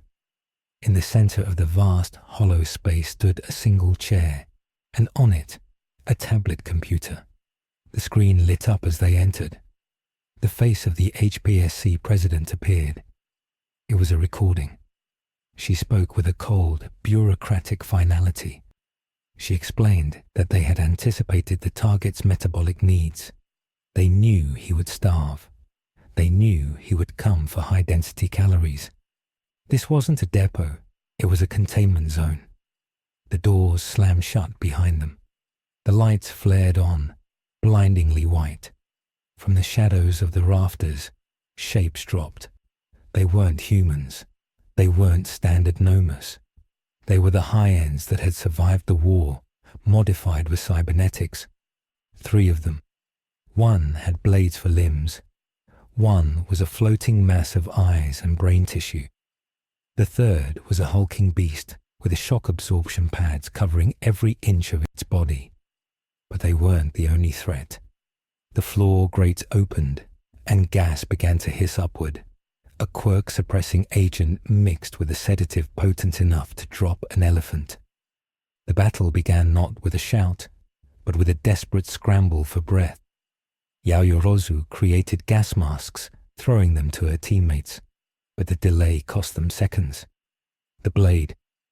Nomu lunged at Kirishima, its speed breaking the sound barrier. Kirishima hardened, his skin turning jagged and unbreakable. But the impact sent him flying into a stack of pallets, shattering his armor. The Ai Nomu unleashed a psychic scream that brought half the class to their knees, blood pouring from their noses. Luffy didn't move. He stood in the center of the kill zone, swaying. His eyes were shadowed by the brim of his hat. He was starving. His stomach was a knotted void of pain. He looked at the Nomus. He didn't see monsters. He saw obstacles between him and a meal that didn't exist. The disappointment broke something in him. It wasn't a rage. It was a tantrum of cosmic proportions. He bit his thumb. The air pressure in the warehouse dropped. Gear 3. He didn't have the energy for Gear 4. He barely had the energy to stand, but he pumped the air into his bones, inflating his arm into a giant's limb. The skin was grey, not the vibrant red of his healthy state. He swung. The attack was slow, telegraphing its intent. The shock absorption Nomu stepped in to take the hit, designed to nullify kinetic force. The fist connected. Usually, this punch would shatter a building. Today, it hit the Nomu with a dull thud. The Nomu absorbed the impact, its body rippling, and then it countered. A fist the size of a wrecking ball slammed into Luffy's chest. The sound of ribs cracking was audible over the rain. Luffy was launched backward, crashing into the steel wall of the warehouse, denting it outward. He slid to the ground, coughing blood. The air leaked out of his arm, leaving him shriveled and gasping. Midoriya screamed. He saw his idol, the invincible pirate, broken on the floor. The logic of the battle shifted. They couldn't win. They had to escape.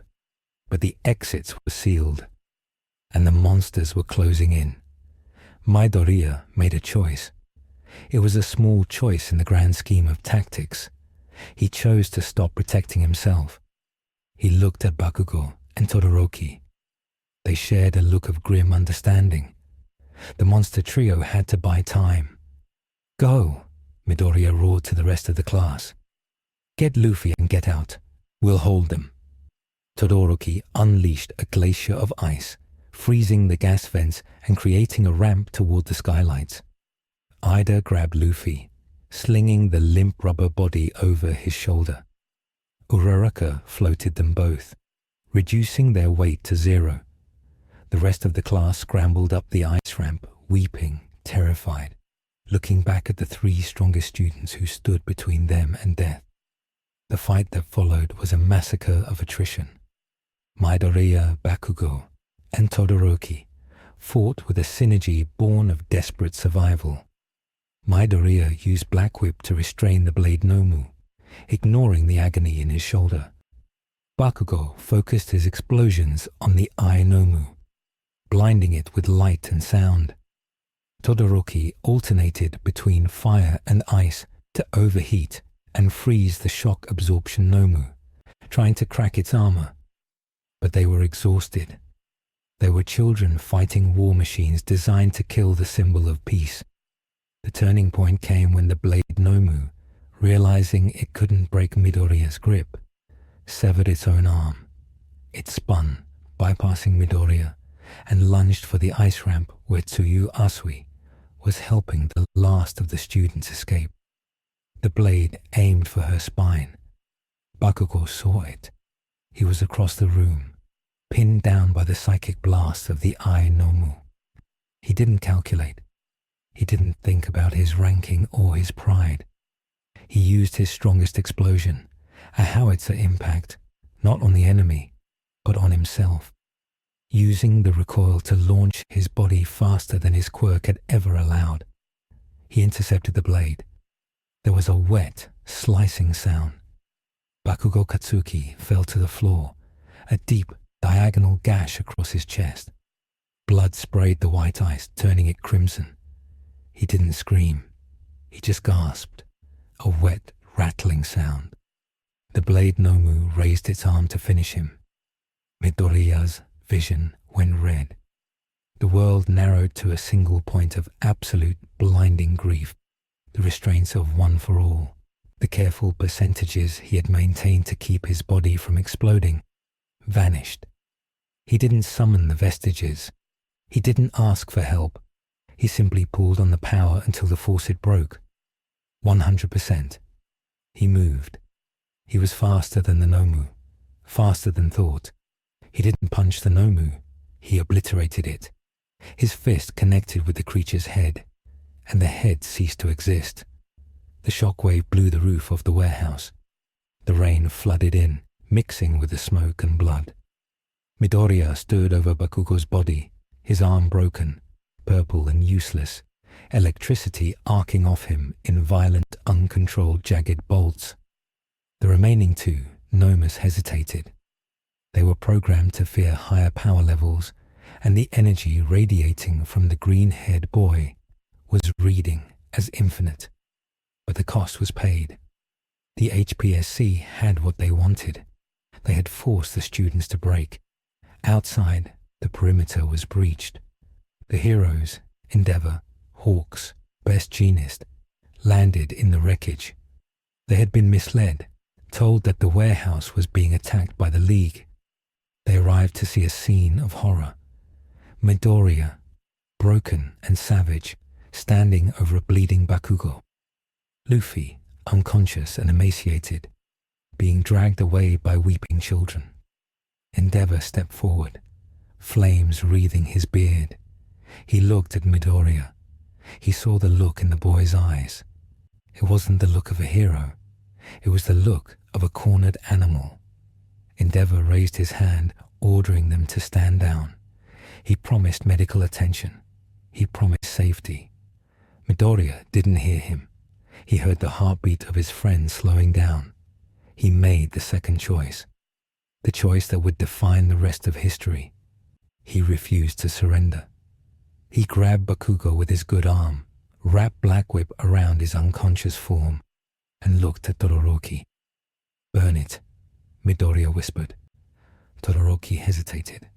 Burning the area would create a diversion, but it would attack the heroes. It was an act of villainy. "Do it!"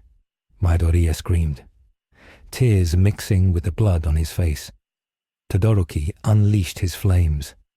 A wall of fire, white-hot and uncontrolled, erupted between the students and the pros.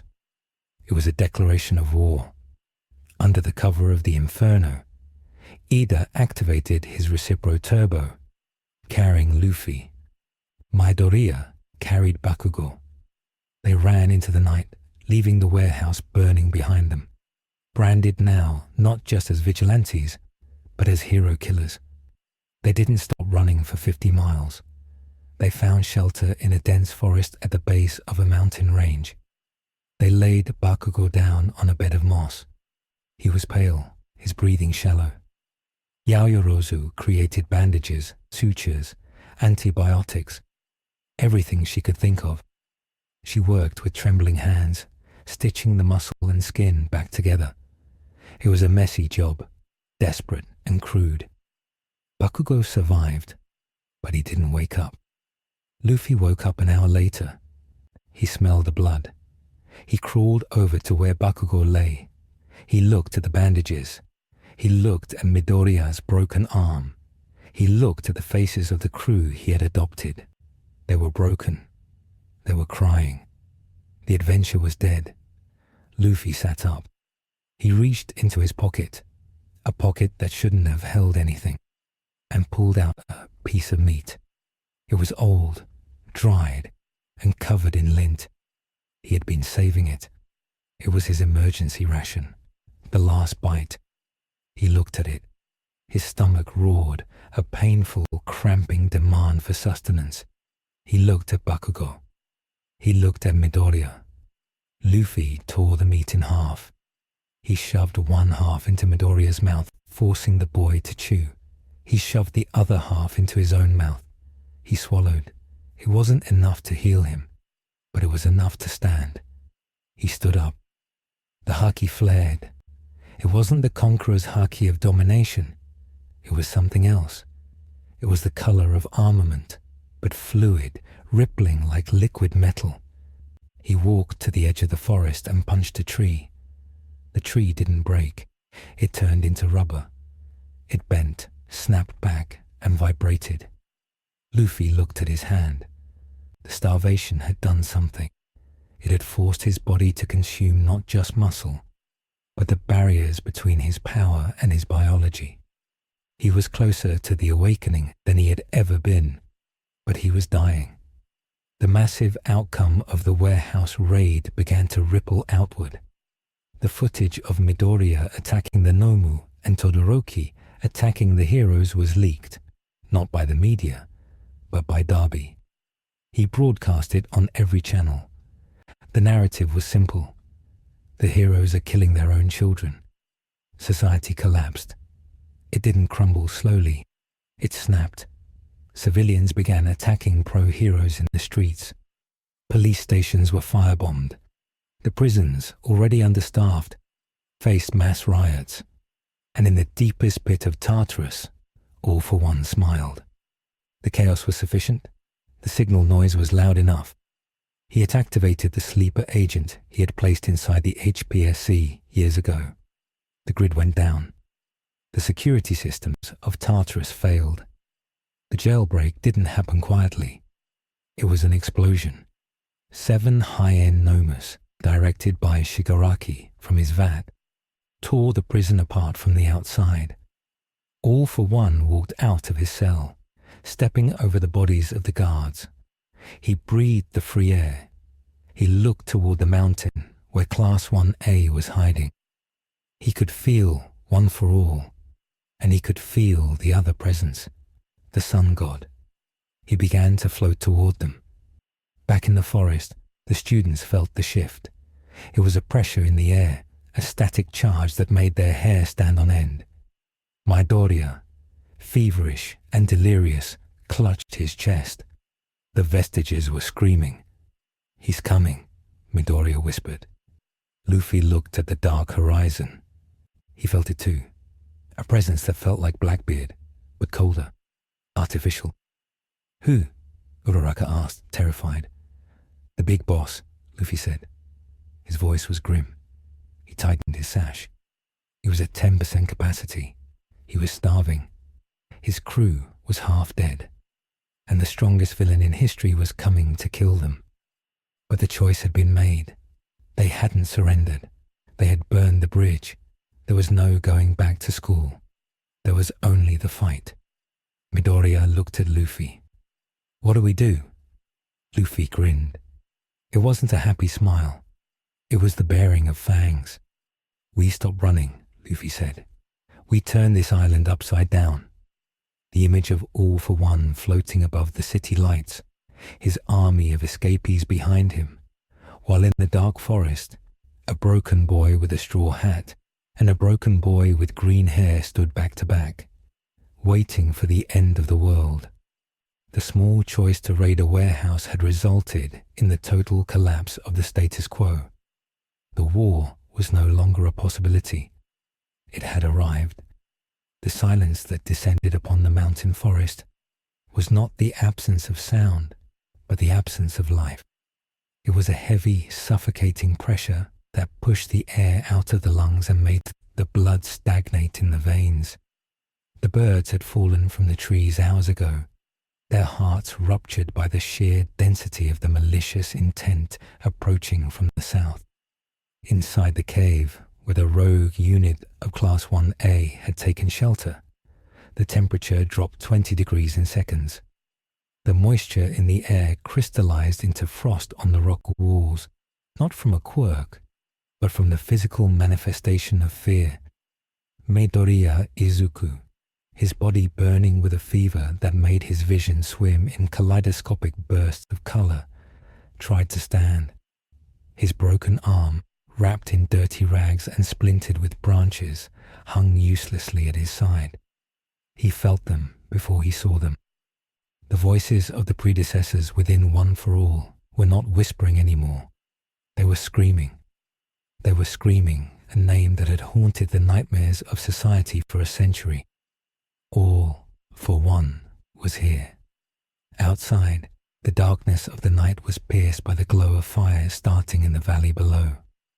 The Tartarus escapees, a legion of the world's most dangerous psychopaths and monsters, were moving up the slope like a tide of black oil. Leading them was the symbol of evil himself, floating above the tree line, his suit pristine, his mask glinting in the moonlight. He did not look like a man hunting fugitives. He looked like a god coming to reclaim his property. Behind him, the hulking shapes of the high-end Nomus acted as his vanguard, tearing through the ancient pines as if they were wet paper. The ground shook with the rhythmic thudding of Gigantomachia, who had tracked the scent of his master to this remote wilderness.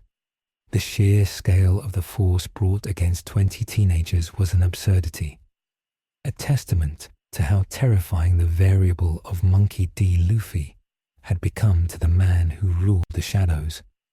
Luffy sat near the entrance of the cave. He did not look at the approaching apocalypse. He looked at his hands. They were trembling. His skin was grey, stretched tight over his bones, making him look like a mummified corpse wearing a straw hat. The metabolic collapse was total. His body had consumed every reserve of fat, then muscle, and was now beginning to consume his organs. He was dying. But in that proximity to death, something in his blood was waking up. A rhythm was trying to establish itself in his chest, a syncopated beat that fought against the slow, dying thud of his heart. It was a drumbeat he didn't recognize, archaic and joyous, sounding out of place in the grim reality of his starvation.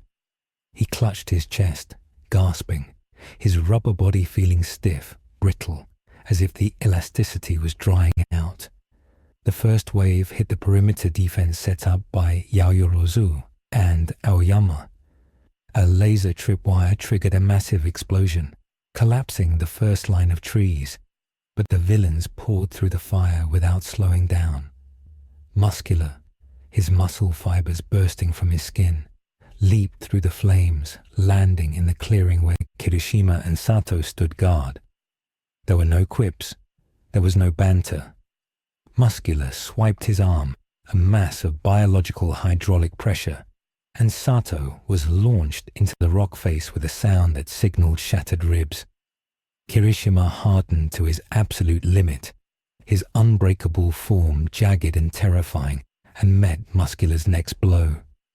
The impact cratered the ground. Kirishima held, his boots sliding back through the dirt, his skin cracking under the strain, blood spraying from the fissures. He screamed, not in pain, but in a desperate bid to hold the line for one more second. Inside the cave, Midoriya stumbled toward the exit. Ida tried to stop him, but Midoriya shoved him aside with a look of wild desperation. He knew that if he didn't go out there, they would all die in minutes. He stepped out into the chaos. The forest was a war zone. Tokoyami had unleashed Dark Shadow Ragnarok, a giant, thrashing beast of pure darkness that was tearing through the lower-ranked villains. But the light from Dabi's blue flames was weakening it. Shoto Todoroki was engaging Dabi, a fratricidal duel of hellfire and ice that was turning the eastern slope into a landscape of thermal shock. But it wasn't enough. There were too many of them. Then All for One descended. He didn't land. He simply lowered himself until he was hovering 10 feet off the ground, directly in front of the cave entrance. The pressure of his presence flattened the grass. He looked at Midoriya, ignoring the chaotic battles raging around them. He looked at the boy who held his brother's power, and he smiled. He spoke with a voice that was calm, cultured, and utterly devoid of humanity. He expressed his disappointment. He had expected a challenge, a final stand worthy of the one-for-all lineage, not a group of frightened children hiding in a hole. He raised a hand, his fingers twitching as he prepared to activate a combination of air cannons and kinetic boosters that would turn the mountain into dust. But before he could fire, a shadow moved. It wasn't Midoriya. It was the emaciated figure of Luffy. He walked out of the cave dragging his feet. He looked small, pitiful. He stood between the Demon Lord and the broken successor. Luffy didn't raise his fists. He didn't scream. He just stood there, swaying, his eyes shadowed. All for One paused. He tilted his head. He analyzed the creature before him. He saw the biology failing. He saw the life force flickering out. He laughed. It was a dry, rasping sound. He mocked the straw hat.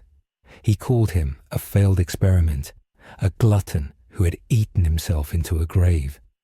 He reached out his hand, intending to grab Luffy's face and finally, personally, take whatever power resided in that strange rubber body. All for One's hand closed around Luffy's face. The world stopped. All for One expected resistance. He expected the boy to struggle. He expected to feel the quirk factor, to rip it out.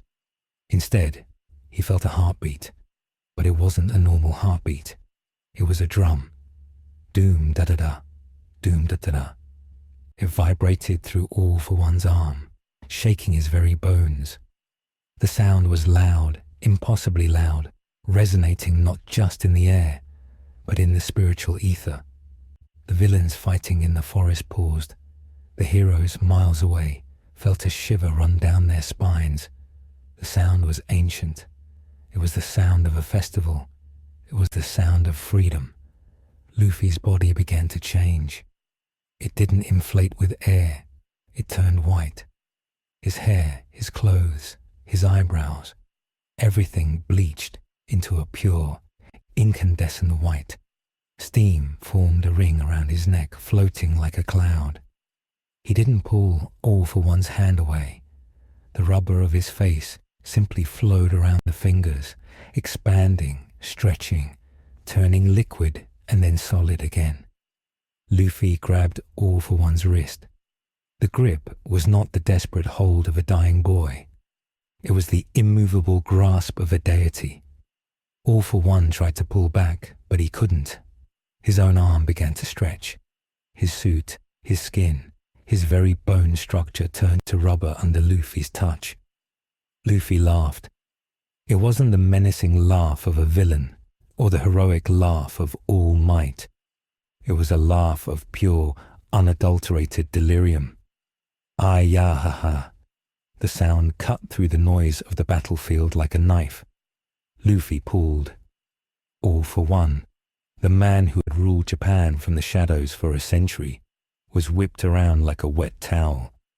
He was slammed into the ground, but the ground didn't shatter. It bounced. The rocky mountain soil turned into a trampoline, absorbing the impact and launching All for One back into the sky. Midoriya watched, his jaw slack. He didn't understand.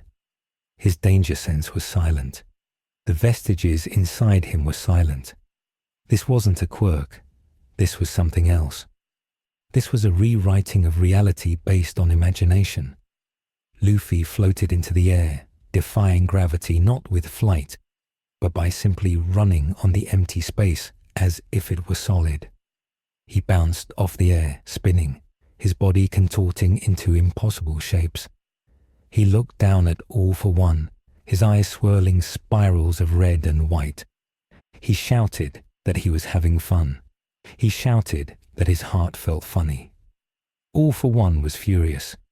He was the master of logic, of cause and effect, of stacking abilities to create a predictable outcome. This cartoonish mockery of physics was an insult to his intellect. He combined 5 kinetic booster quirks, 3 strength enhancers, and an air cannon. He fired a blast meant to vaporize a city. The beam of concentrated energy roared toward Luffy. Luffy didn't dodge. He grabbed the ground, the actual bedrock of the mountain, and pulled it up like a rug. The stone wall turned flexible, rubbery. He used the mountain itself to bounce the blast back. The beam reflected, striking All for One in the chest.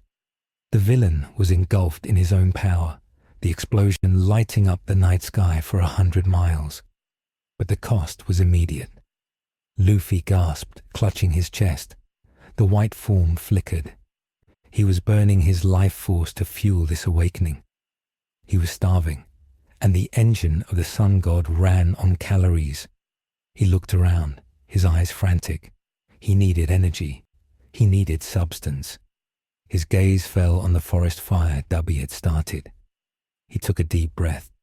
His mouth unhinged, expanding to the size of a cavern. He didn't just inhale air, he inhaled the fire. He sucked the flames off the trees, off the ground, drawing the inferno into his stomach. The heat didn't burn him, it fueled him. He burped, a small puff of smoke escaping his lips. All for One emerged from the smoke, his suit tattered, his mask broken, revealing the scarred, eyeless tissue beneath. He was truly angry now. He realized that he could not steal this power. It was too volatile. He had to destroy it. He began to draw on every quirk he possessed, thousands of them, merging them into a single, grotesque limb that swelled to the size of a skyscraper.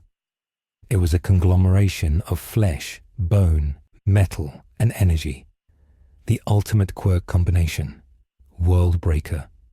Luffy stopped laughing. He hovered in the sky, the moonlight reflecting off his white form. He looked at the monster. He looked down at the students of Class 1A, who were watching him with a mix of terror and hope. He looked at Midoriya. Luffy knew, with a sudden somber clarity, that this was the end of the line. He didn't belong here. The world was rejecting him. The timeline was trying to push him out. He raised his fist. It began to grow. It grew larger than the cave, larger than the mountain.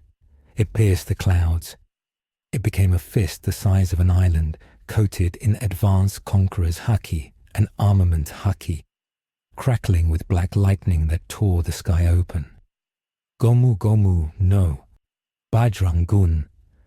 The two forces collided. There was no sound at first. The impact was so massive that it created a vacuum, silencing the world. Then came the shockwave. It didn't just flatten the forest. It reorganized the geography of the prefecture. The mountain crumbled. The air pressure drove the villains and heroes alike into the dirt, pinning them there. In the center of the clash, All for One screamed. He felt his attack crumbling. He felt his quirks breaking, one by one, shattered by the overwhelming weight of Luffy's Haki. The rubber fist didn't just hit him. It crushed his will. It drove him down, through the sky, through the earth, burying him deep into the crust of the planet. The impact crater was 10 miles wide. Dust covered the world. Silence returned, heavy and absolute. Minutes passed. The dust began to settle. Midoriya pushed himself up from the debris. His costume was shreds. His body was screaming in agony. He looked around. The villains were gone, either buried, unconscious, or fled in terror. The rest of Class 1A was scattered, injured but alive. Midoriya stumbled towards the center of the crater. Luffy was lying there. The white form was gone. He was back to his normal size, but he looked worse than before. He was translucent. His body was fading, turning into particles of light. The reality of the MHA universe could no longer sustain his existence. He had burned through the energy required to anchor himself in this dimension. Midoriya fell to his knees beside him. He reached out to grab Luffy's hand, but his fingers passed through the rubber boy's wrist. Luffy opened his eyes. They were tired, so incredibly tired. But he smiled. It was the same smile he had on the first day. The smile that said everything was going to be an adventure. He whispered to Midoriya. He asked if the bad guy was gone. Midoriya nodded, tears streaming down his face, washing away the soot.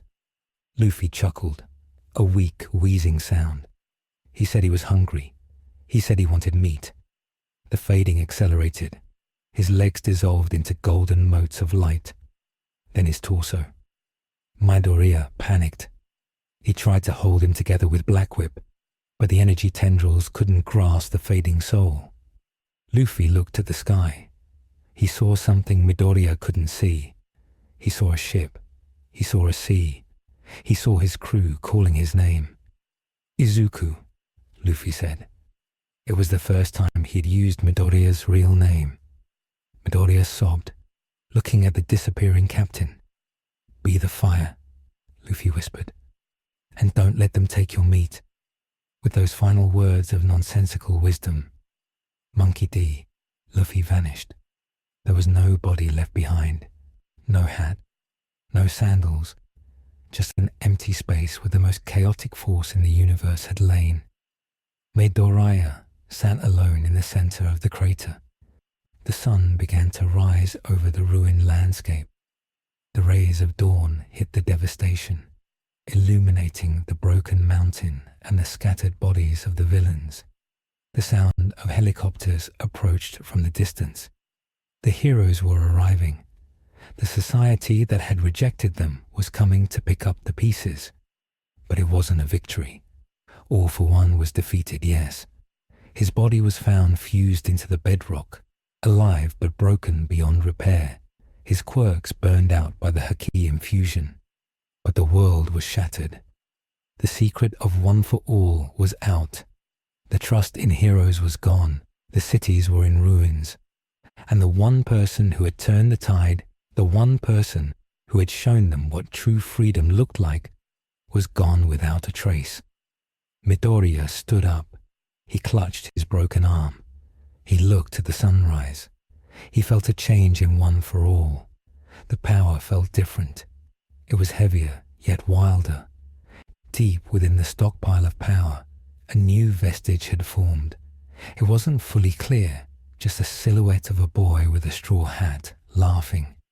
It was a faint imprint, a scar on the power itself, a reminder that for a brief, violent moment, a pirate had walked among heroes. Bakugo limped toward him, supported by Kirishima. They didn't speak. They just stood there, watching the sun. They were the survivors of a war that nobody else understood. They were the crew that never was. Far away, in the wreckage of a villain hideout, Shigaraki Tomura pulled himself from the rubble. He was alone. His master was gone. His army was gone. But the hatred remained. It was colder now, sharper. He looked at the crater in the distance. He didn't laugh. He just started walking. The game had changed. The chaotic variable was gone. But the board was overturned. The story of the Hero Society didn't end with a parade. It ended with a group of traumatized children standing in a wasteland, realizing that the world they had fought to save no longer existed, and they would have to build a new one from the ashes. The era of peace was over. The era of chaos had begun, and somewhere across the veil of dimensions, the sound of drums faded into the roar of the ocean. The official report filed by the Hero Public Safety Commission regarding the incident in the Gifu Prefecture Mountains was redacted so heavily that it consisted mostly of black ink bars and vague references to a seismic anomaly. The government could not explain what had happened, and because they could not explain it, they chose to bury it. They claimed that All for One had been defeated by a coalition of top heroes using an experimental kinetic weapon, a lie that was swallowed by a public desperate for a win, even if that win tasted like ash. But the truth lived in the scar that marred the geography of Japan. The crater left by the Bajrangun did not fill with water. It remained a desolate, glass-bottomed bowl, a silent monument to a power that defied the physics of their reality. The locals called it the God's Palm, and despite the radiation warnings and the police tape, people began to leave offerings at the rim. Pieces of meat, sake, straw hats woven from dried grass. A cult of personality had formed around the ghost of the Red Demon, a whisper network that rejected the rigid bureaucracy of Hero Society in favor of absolute, chaotic freedom. Class 1A returned to UA High, but the school was no longer a place of learning. It was a barracks. The dorms were rebuilt with reinforced concrete, and the curfew was enforced by automated sentries. The students who walked those halls were unrecognizable from the children who had entered them a year prior. They moved with a synchronized, predatory grace, their eyes scanning corners for threats that weren't there. They had seen the ceiling of power in their world, and they had seen it shattered by a boy who treated gravity as a suggestion. Bakugo Katsuki changed the most. The shouting stopped. The explosive temper that had defined his adolescence was replaced by a cold, terrifying efficiency. He spent hours in the gym, not training his quirk, but training his body, trying to replicate the physical density he had witnessed in the forest. He stopped caring about the rankings. Being number one meant nothing if a rubber man could drop from the sky and turn you into a bouncy ball. Bakugo fought now with the desperate need to be strong enough to survive the next anomaly, his fighting style evolving to include erratic, instinctual movements that mimicked the chaos of the straw hat. Midoriya Izuku spent his night staring at the ocean. The doctors had managed to save his arm, but it was scarred with Lichtenberg figures that glowed faintly when he summoned One for All. He felt the change in his quirk every time he activated it. It was no longer just a stockpile of power and the quirks of the past users. There was a hollow space in the center of the power, a vacuum where the Haki had forced its way in and then vanished. Sometimes, when he pushed his percentage past 50, he could hear a faint, rhythmic drumming in his ears, a sound that made him want to laugh and cry at the same time. He never told All Might about the new vestige. It wasn't a clear spirit like Nana Shimura. It was a feeling of hunger and boundless horizons. Midoriya found himself eating more, his appetite voracious, his metabolism permanently altered by the resonance with Luffy's energy. He stopped taking notes on other heroes. He realized that analysis had a limit. True power was not a formula to be solved. It was a will to be imposed. The society outside the walls of UA was fracturing. The defeat of All for One should have ushered in a new era of peace. But the method of his defeat, the sheer, unmitigated violence of it, had terrified the populace. The heroes hadn't saved the day. A monster had killed another monster, and the heroes had merely survived the collateral damage. Trust in the institution plummeted. Vigilantism spiked by 400%. People saw that the law was fragile, so they took protection into their own hands. The Hero Commission tried to crack down, deploying the new Seraphim-class support bots, but the spirit of rebellion was out of the bottle. Graffiti tags of a simple skull and crossbones wearing a straw hat appeared in alleyways from Tokyo to Fukuoka. It became a symbol of the anti-establishment movement, a sign that meant do what you want. The irony that Luffy had never cared about politics or revolution was lost on them. He had become a symbol of anarchy in a world that desperately craved order, destabilizing the very society he had briefly protected. Shigaraki Tomura did not resurface immediately. He retreated into the deep underground, nursing his hatred. The loss of All for One had liberated him, but it also left him without a roadmap. He sat in the dark, touching the dust of his decayed hideout, thinking about the rubber boy. He realized that his goal of simple destruction was petty compared to the scale of what he had witnessed. Luffy hadn't just destroyed. He had rewritten the world around him.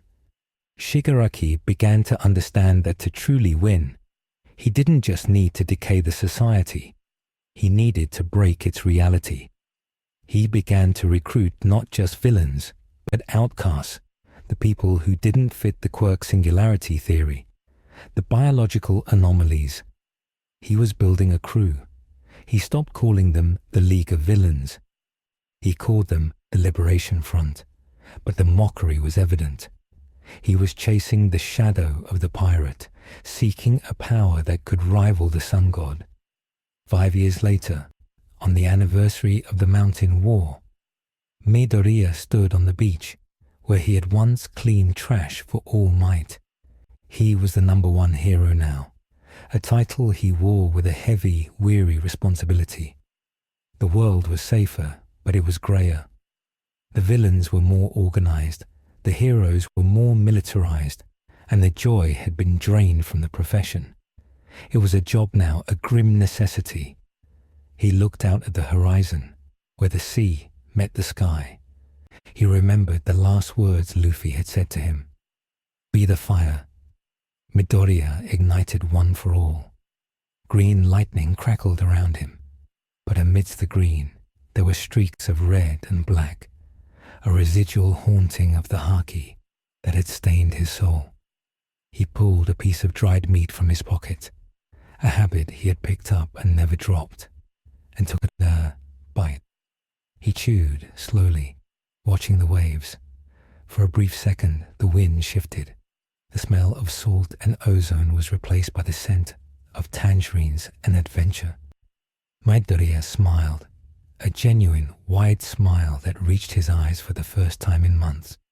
He tipped his head, as if acknowledging an old friend. The timeline had healed, the dimensional rift was closed, and the story of the straw hat was officially a myth. But Midoriya knew the truth. Somewhere on a different ocean, under a different sun, the drums were still beating. And as long as he could hear that phantom rhythm in his heart, he knew he wasn't just a cog in the machine of society. He was a hero. And somewhere out there, a pirate was laughing. Midoriya turned back to the city, his cape fluttering in the wind, ready to face the next storm. The adventure was over, but the fire still burned.